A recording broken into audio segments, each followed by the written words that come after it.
दोस्तों, अगर गाड़ी मालिक अपनी गाड़ी की किस्तें टाइम से नहीं भर रहा तो क्या उसका जो गारंटर है उसकी गाड़ी पकड़ी जा सकती है? उसकी गाड़ी जो है फाइनेंस कंपनी पकड़ सकती है या नहीं?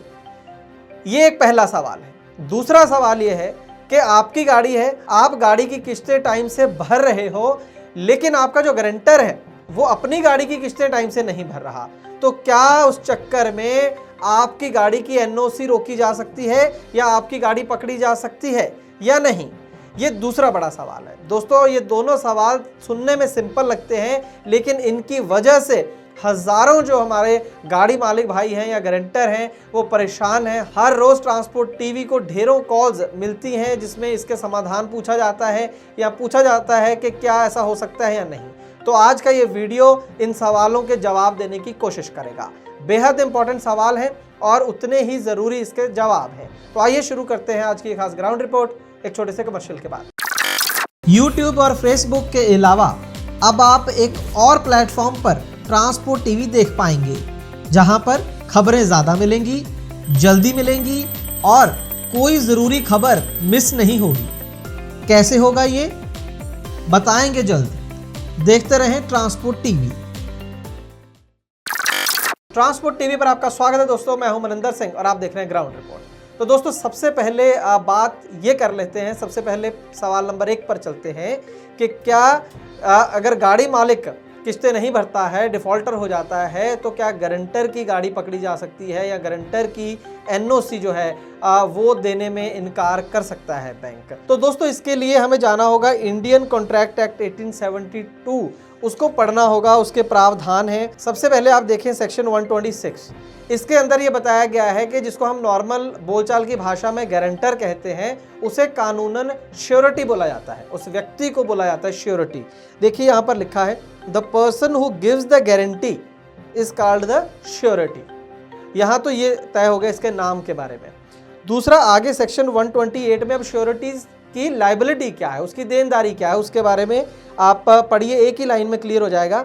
The liability of the surety is coextensive with that of the principal debtor unless it is otherwise provided by the contract. Principal debtor इसमें लिखा है जिसने मूल रूप में कर्जा लिया है, गाड़ी मालिक इस केस में। तो पूरा मतलब इसका यह है कि अन्यथा उस कॉन्ट्रैक्ट में कुछ और लिखा है, जब वो कॉन्ट्रैक्ट हुआ उसमें कुछ और लिखा है कि भाई गारंटर की ये वाली लायबिलिटी रहेगी और ये नहीं रहेगी, वो तो अलग बात है। अगर नहीं लिखा है ऐसा कुछ अलग से, तो फिर जो गारंटर है, जो श्योरिटी है, उसकी जो जिम्मेवारी, उसकी देनदारी उतनी ही है जितनी के प्रिंसिपल डेटर की, यानी कि कर्ज लेने वाले की, यानी कि गाड़ी मालिक की, यानी कि गारंटर की उतनी ही जिम्मेवारी है। इसका मतलब को एक्सटेंसिव। इसका मतलब ये हो गया कि अगर गाड़ी मालिक डिफॉल्टर हो जाता है, वो 3 से ज़्यादा किस्तें नहीं भरता है, उस केस में जो गारंटर है, जो श्योरिटी है, वो भी उतना ही जिम्मेवार है और उसके ऊपर जो फाइनेंस कंपनी है वो एक्शन ले सकती है। जो भी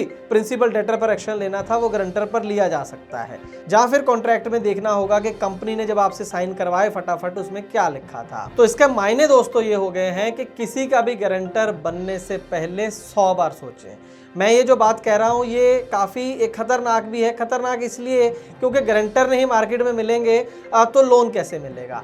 लेकिन देखिए, आप भी तो कई केसेस में गारंटर बनते हैं, तो हमारा फ़र्ज़ है आपको बताना कि उस व्यक्ति की ही गारंटी लें जिसका आपको अपने से भी ज़्यादा भरोसा है कि भाई इसकी किस्तें नहीं टूटेंगी। बहुत सोच समझ के। बहुत से लोगों को, बहुत से हमारे व्यूअर्स हैं, उनको ये वहम है कि गारंटी देने से कुछ नहीं होता है, वो तो जस्ट एक इंट्रोडक्शन है, जैसे हम किसी सरकारी बैंक में खाता खुलाते वक्त इंट्रोडक्शन दे देते हैं। जी नहीं, उसमें और इसमें बहुत ज़मीन आसमान का फ़र्क है। यहाँ पर आपकी बहुत बड़ी एक देनदारी बन जाती है, बहुत बड़ा एक रिस्क आपके सर पर खड़ा हो जाता है। तो बहुत सोच समझ कर गारंटी दें। अब आते हैं सवाल नंबर 2 पर। दूसरा सवाल हमने जो खड़ा किया था वो ये था कि अगर गाड़ी मालिक या प्रिंसिपल डेटर जो लोन ले रहा है उसका तो सब ठीक है, लेकिन गारंटर अपनी गाड़ी उसी बैंक में जो थी उसकी किस्तें नहीं दे रहा। अक्सर उसी बैंक से ही गारंटर लिया जाता है। मान लीजिए कोई ABC फाइनेंस कंपनी है, वहीं से आपने लोन लिया है और वहीं से आपके एक दोस्त हैं, उन्होंने ले रखा है और उसको आपने गारंटर बना दिया। अब हुआ ये कि आप तो अपनी किस्तें टाइम पर भर रहे हैं, आपने पूरा लोन चुकता कर दिया और आपने बैंक में अप्लाई करा कि जी मुझे NOC जारी कर दी जाए। लेकिन उन्होंने आपके गारंटर का रिकॉर्ड देखा और गारंटर का पता चला कि 5 किस्तें टूटी हुई हैं। उन्होंने आपकी एनओसी देने से मना कर दिया, ऊपर से आपकी गाड़ी को पकड़ के खड़ा कर लिया वहाँ पर कि बेच देंगे, नहीं तो अपने गारंटर को बोलो कि अपनी किस्तें जमा कराए। आप गारंटर के पास जाते हो, गारंटर कहता है जी मैं तो अभी भर नहीं सकता, मेरी तो ये मजबूरी है, और उस चक्कर में फंस गए आप। तो अब वहाँ पर बड़ा सवाल है कि क्या जो फाइनेंस कंपनी है वो ऐसा कर सकती है या नहीं कर सकती? क्या गारंटर की लेनदारी के लिए आपको जिम्मेवार बना सकती है या नहीं? तो दोस्तों इसका जवाब है नहीं, ऐसा नहीं कर सकती है फाइनेंस कंपनी। नॉर्मल कोर्स में अगर ऐसा होता है तो ये गुंडागर्दी है, ये जबरदस्ती है, ऐसा नहीं हो सकता है। जो कॉन्ट्रैक्ट एक्ट है उसमें सेक्शन 128 में श्योरिटीज लायबिलिटी लिखा है। जब आप श्योरिटी है ही नहीं, जब आप उस केस में गारंटर है ही नहीं, तो आपको किसी और के लोन में कैसे फंसाया जा सकता है?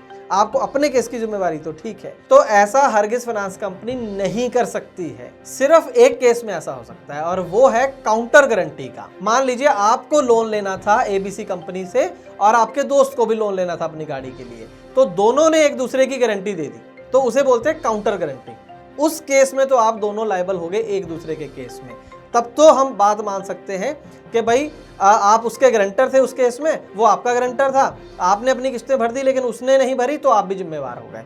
उस केस में तो ये बात ठीक है, उस केस में फाइनेंस कंपनी आपके ऊपर एक्शन ले सकती है, आपकी एनओसी को रोक सकती है।